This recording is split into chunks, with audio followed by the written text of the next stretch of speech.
Hello বন্ধুরা, কেমন আছো সবাই? আশা করছি খুব ভালো আছো। আমি মনোজ তন্তু ভাই, আর একটা নতুন ক্লাসে তোমাদের সবাইকে স্বাগত। তো আমরা ইলেকট্রিক্যাল মেশিন শুরু করেছিলাম। ইলেকট্রিক্যাল মেশিনে আমরা ট্রান্সফরমার দিয়ে শুরু করেছি। ট্রান্সফরমারের অলরেডি আমাদের একটা ক্লাস হয়ে গেছে। আজকে আমাদের ট্রান্সফরমারের দ্বিতীয় ক্লাস, ঠিক আছে? তো আজকে আমরা শুরু করব ট্রান্সফরমারের সেকেন্ড ক্লাস। একটা ক্লাস আমরা অলরেডি শেষ করে দিয়েছি। তাহলে প্রথম ক্লাসে আমরা কি দেখেছিলাম? আমরা প্রথম ক্লাসে দেখেছিলাম ট্রান্সফরমারের বেসিক কিছু স্পেসিফিকেশন, যেগুলো আমাদের পরীক্ষাতে খুব ইম্পর্টেন্ট ছিল, সেগুলো আমরা খুব ভালো করে দেখেছি। তার সঙ্গে আমরা দেখেছি ইএমএফ ইকুয়েশন। তো এই দুটো আমরা আগের দিনে কমপ্লিট করেছি এবং ইএমএফ ইকুয়েশনটা আমরা খুব ভালোভাবে ডিটেলে দেখেছি। আজকে আমরা যেটা দেখব সেটা হচ্ছে no load operation of transformer. আজকে আমাদের টপিক হচ্ছে no load operation of transformer. তাহলে দেখো, আমাদের ট্রান্সফরমারকে যখন নো লোডে অপারেট করব, নো লোডে অপারেট করলে ট্রান্সফরমারের মধ্যে কি কি জিনিস দেখা যাবে সেটা আজকে আমরা ডিটেলে আলোচনা করতে চলেছি। তাহলে ট্রান্সফরমারের নো লোড মানে আমাদের এখানে লোডে কোনো আমরা সাপ্লাই দেবো না, বা লোডটা আমরা এখানে রিমুভ করে দেবো ট্রান্সফরমারে, ঠিক আছে? তাহলে যদি আমরা লোডটাকে আমরা যদি রিমুভ করে দিই, তাহলে সেক্ষেত্রে আমাদের কি কি জিনিস আসবে সেটা আমরা একটু দেখে নেব। তাহলে কী জিনিস দেখবো? দেখো, প্রথমে আমরা যেটা দেখবো সেটা হচ্ছে যে কারেন্ট যেটা আছে, আমরা জানি যে লোড কারেন্ট লোডের সাথে বাড়ে। লোড যত বাড়বে লোড কারেন্ট তত বাড়বে। কিন্তু আমাদের এখানে কি হবে, আমাদের এখানে নো লোডের জন্য আমরা যে কারেন্টটা প্রবাহিত হবে ট্রান্সফরমার সার্কিটে, সেই কারেন্টটাকে আমরা বলবো আই নট। এটাকে আমরা নো লোড কারেন্ট বলবো, ঠিক আছে? তাহলে একটু দেখে নেওয়া যাক ট্রান্সফরমারের যেটা বেসিক যেটা ডায়াগ্রাম ছিল সেটা কীরকম ছিল। সেটা জাস্ট এরকম ছিল, একটা ট্রান্সফরমারের কোর ছিল এবং এইখান থেকে আমাদের একটা প্রাইমারি কয়েল ছিল যেটা আমরা সাপ্লাই দিচ্ছিলাম। এদিকে একটা সেকেন্ডারি কয়েল ছিল যেখানে আমরা লোড অ্যাপ্লাই করেছিলাম। কিন্তু এখানে আমরা তো বলেছি লোড দেবো না, তাহলে আমরা লোড এখানে দিইনি। তাহলে এখান থেকে আমরা কী করেছিলাম, এসি সাপ্লাই এখান থেকে দিয়েছিলাম V1, তাই না? এখান থেকে এসি সাপ্লাই V1 দিয়েছিলাম। এখান থেকে আমাদের আসছিল V1, এখানে আমাদের ছিল N1 নাম্বার অফ টার্ন, এটা N2, এখানে ফ্লাক্সটা আমাদের যাচ্ছিল। তো যাই হোক, তাহলে আমাদের এখানে যেটা দেখবো সেটা হচ্ছে যে যদি নো লোড হয়ে যায় তাহলে নো লোডে আমাদের যে ডায়াগ্রামটা হবে, সার্কিট ডায়াগ্রামটা হবে, সেটা কীরকম হবে।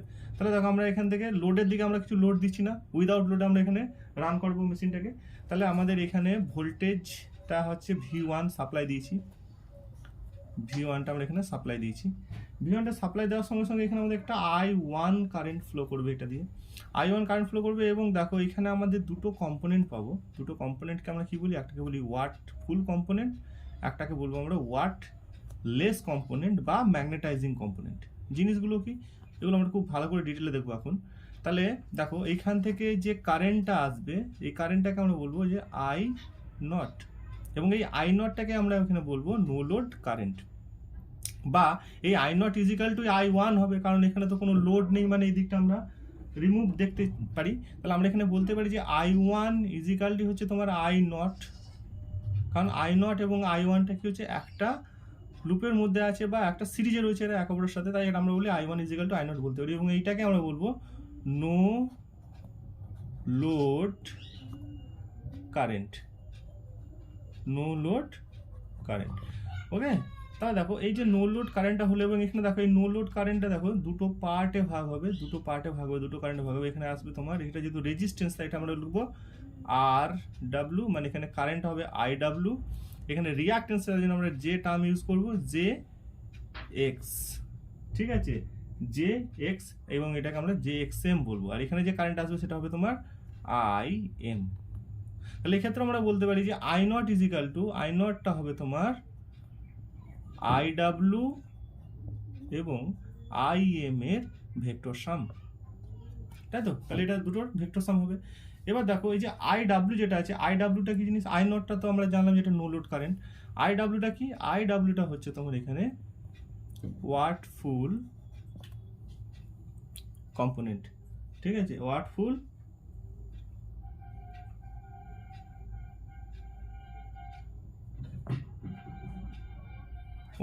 কম্পোনেন্ট বা কন্টেন্ট, ঠিক আছে? একই জিনিস, ওয়াট ফুল কন্টেন্ট।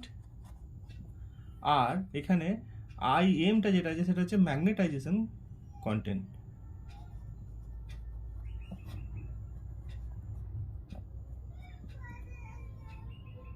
Jason content.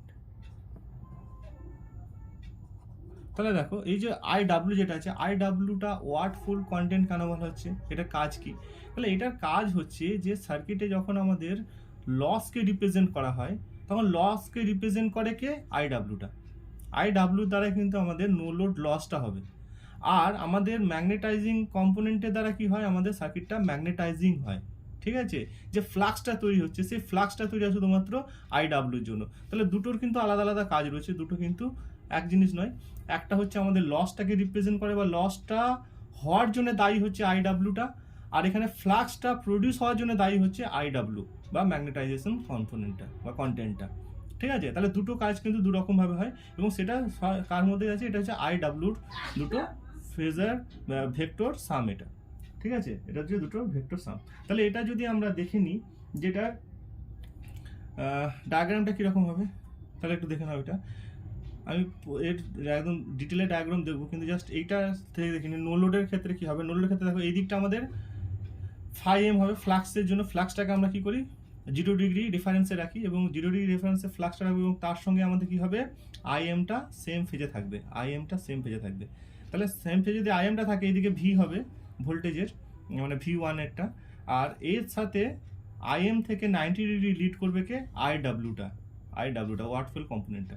এবার আমরা দেখেছি যে আই ডাব্লিউ এবং দুটোই আই ডাব্লিউ লিখে দিয়েছি, একটা হচ্ছে আই ডাব্লিউ একটা আই এম, একটা আই ডাব্লিউ একটা হচ্ছে আই এম। তাহলে আই ডাব্লিউ এবং আই এম এর ভেক্টর সামই হচ্ছে আই নট। তাহলে আমরা বলতে পারি যে আই নটটা এদের রেজাল্টেন্ট। তাহলে আই নটটা হবে এখানে, এটা হচ্ছে তোমার আই নট। ওকে, তাহলে আই নট এবং V1 এর মধ্যে যে অ্যাঙ্গেলটা পাবো সেই অ্যাঙ্গেলটা হবে তোমার ফাই নট, সেই অ্যাঙ্গেলটা হবে ফাই নট। ক্লিয়ার?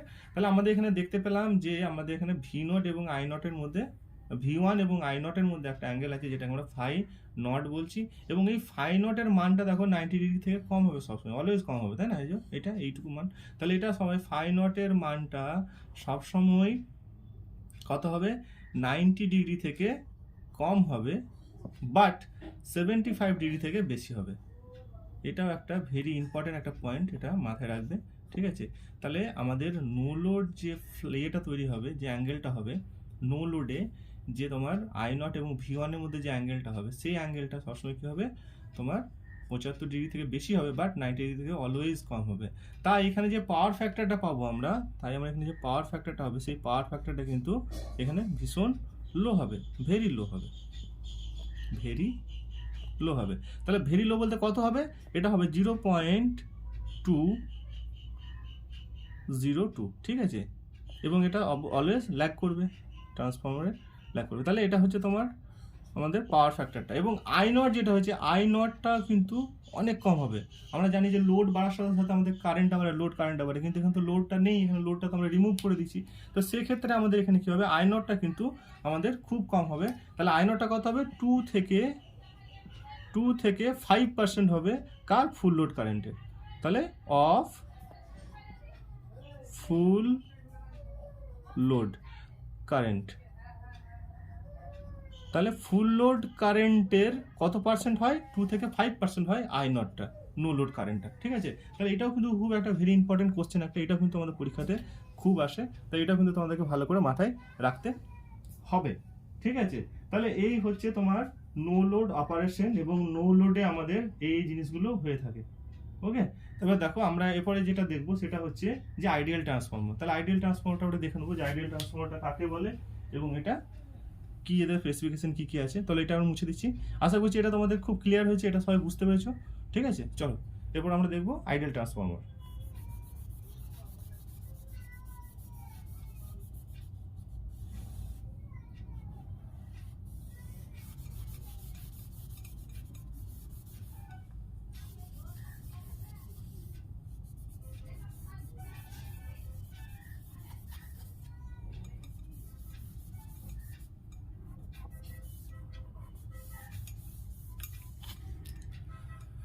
চলো নেক্সট পয়েন্ট আমরা দেখবো আইডিয়াল ট্রান্সফর্মার।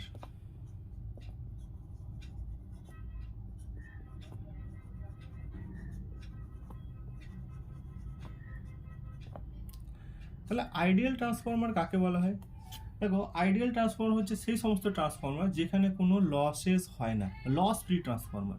ঠিক আছে, মানে যেখানে তোমার কোনো রকম লস হবে না, যেখানে আমাদের ইনপুট যা দেবো আউটপুটও আমরা সেই পরিমাণেই পাবো, মানে ইনপুট এবং আউটপুটের মধ্যে কোনো পার্থক্যই থাকবে না, সেটাকে আমরা বলবো যে আইডিয়াল ট্রান্সফর্মার। মানে এখানে আমাদের এফিসিয়েন্সি কত হবে? 100%। তাহলে আইডিয়াল ট্রান্সফর্মারের এফিসিয়েন্সি কত হবে? এফিসিয়েন্সি হবে 100%।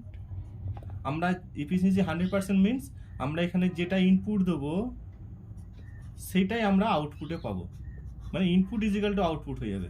ঠিক আছে, input is equal to output হলে আমাদের এফিসিয়েন্সি এখানে 100% হয়। তো সেই ক্ষেত্রে আমাদের এটাকে আমরা বলবো আইডিয়াল ট্রান্সফর্মার। তো আইডিয়াল ট্রান্সফর্মারের হতে গেলে আমাদের লসটা হবে না, মানে এখানে কি হবে? লস ফ্রি, মানে লস এখানে কিছু লস থাকবে না, মানে টোটাল লস ফ্রি হবে এখানে। তাহলে লস ফ্রি হতে গেলে লসটা কোথায় হয়? কোরের মধ্যে হয়।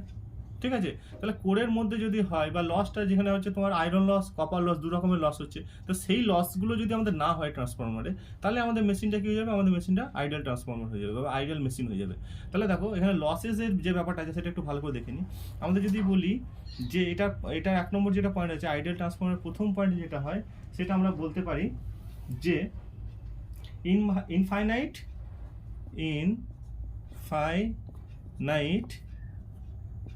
Permeability.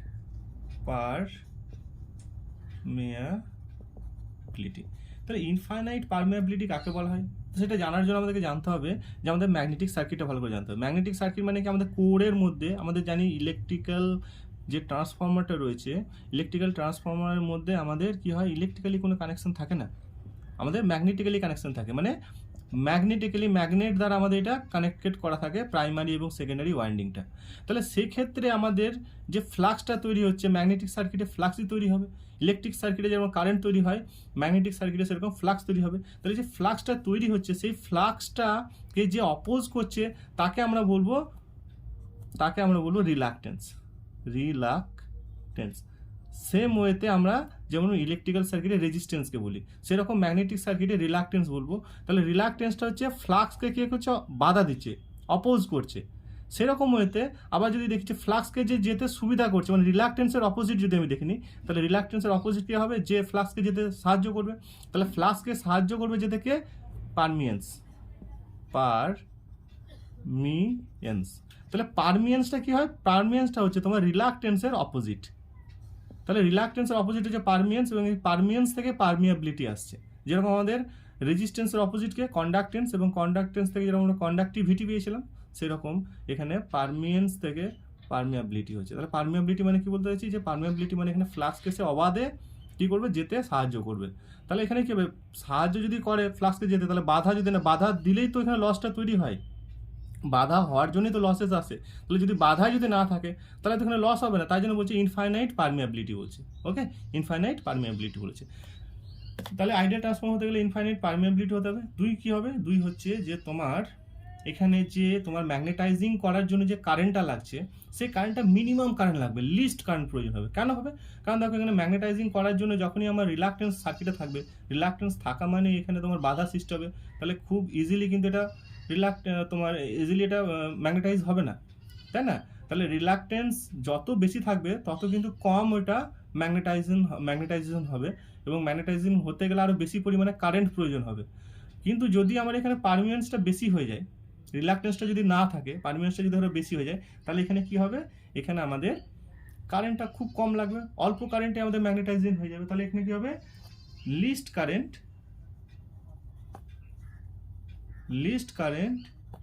required to magnetization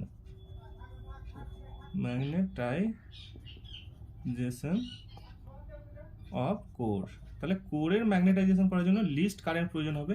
R 3 number point যদি আমি দেখে নিই, তাহলে 3 নম্বর পয়েন্ট তো আমি দেখলাম যেখানে যদি ইনফাইনাইট পারমিয়াবিলিটি হয়, তাহলে রিলাক্টেন্সটা কি হবে? রিলাক্টেন্সটা 0 হবে। তাহলে হবে এখানে 0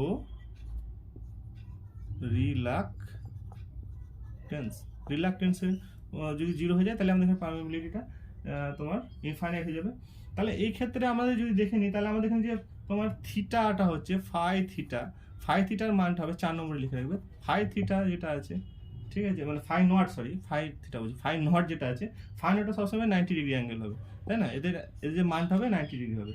কেন হবে? কারণ দেখে নাও, এখানে আমরা বলেছিলাম যে এদিকে ছিল ভি, মানে এদিকে ছিল তোমার আই ডাব্লু, আর এদিকে কি ছিল, এদিকে ছিল তোমার আই এম, এবং তাদের মধ্যে একটা রেজাল্টেন্ট পেয়েছিলাম যেটা আই নট, কিন্তু এখানে কি হয়ে যাবে, I m equal to I naught হয়ে যাবে, তাই না? তাহলে আই নট এবং ভি ওয়ানের মধ্যে যে অ্যাঙ্গেলটা হবে সেটা কিন্তু 90 ডিগ্রি হচ্ছে। তাহলে আইডিয়াল ক্ষেত্রে কিন্তু এখানে আই নট এবং ভি ওয়ানের মধ্যে যে অ্যাঙ্গেলটা হবে সেটা কিন্তু 90 ডিগ্রি হবে। তাহলে এটা মাথায় রাখবে যে আইডিয়াল ট্রান্সফর্মারে তোমার থিটা নট যেটা আছে, এটাই তো থিটা নট, 90 ডিগ্রি তো থিটা নট, তাই না?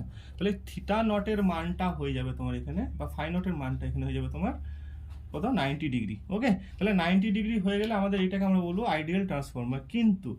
কিন্তু আমাদের প্র্যাকটিক্যাল লাইফে কিন্তু আইডিয়াল ট্রান্সফর্মার বলে কিছু হয় না, কারণ আইডিয়াল ট্রান্সফর্মার এক্সিস্টেন্স আমাদের প্র্যাকটিক্যাল লাইফে নেই, হতে পারে না, তাই না? তুমি যেটা ইনপুট দিলে সেটা কি তুমি আউটপুট পাবে না, সম্ভব না এটা।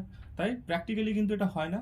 কিন্তু আমরা আইডিয়াল ট্রান্সফর্মারটাকে রাখি কেন? কারণ আমাদের যে কোনো মেশিনের জন্য একটা রেফারেন্স দরকার হয়, ঠিক আছে? সেই মেশিনটার আমাদের তোমার এফিসিয়েন্সি বের করার জন্য বা আদার্স কিছু অ্যাক্টিভিটির জন্য আমরা একটা আইডিয়াল ব্যাপারটাকে ধরে নিই, রেফারেন্স নিয়ে নিই, এবং তাকে তুলনা করে আমরা সেই মেশিনটাকে দেখি, তার জন্য আমাদের আইডিয়ালটা প্রয়োজন হয়। তো এই হচ্ছে আমাদের আইডিয়াল ট্রান্সফর্মার। তো আমি আজকের ক্লাসে আমি কি দেখলাম, আমি দেখলাম no load operation of transformer, আর তারপর দেখলাম যে আইডিয়াল ট্রান্সফর্মার। ঠিক আছে, তো বন্ধুরা আজ এই পর্যন্ত থাকলো, তোমরা খুব ভালোভাবে এই ক্লাসগুলোকে ফলো করো। আমি কিন্তু পরপর তোমাদের জন্য ক্লাস নিয়ে আসতে চলেছি, এবং ট্রান্সফর্মারটাকে ডিটেলে পড়বো, A to Z পড়বো, কিছু বাদ দেবো না, ঠিক আছে? আর তোমাদের যদি কোনো সমস্যা হয় তোমরা কিন্তু অবশ্যই কমেন্ট সেকশনে আমাকে জানাবে কোথায় প্রবলেম হচ্ছে, আর বেশি বেশি করে বন্ধুদের সাথে শেয়ার করো। তো বন্ধুরা আজ এই পর্যন্ত থাকলো, তোমরা খুব ভালো থেকো, সুস্থ থেকো।